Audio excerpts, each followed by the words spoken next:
รื่องเขามาเลยเด้อลูกค้าตู้ลำโพงตู้เบสตู้กลางเจ้าลูกค้าสนใจสุดใดทักมาหาเฮาได้เนาะเจ้าเนาะเครื่องเขามีพร้อมส่งแล้ว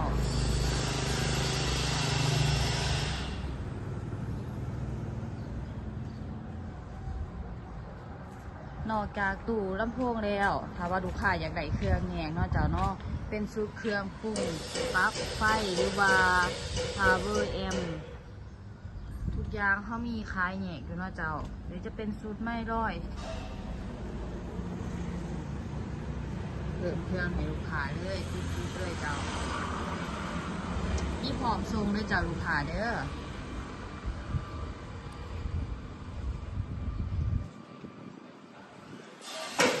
สนใจกะทักเขามาหาอาหารได้ด้วยเจ้าเด้อเดี๋ยวเขาสิฝากเบอร์ไว้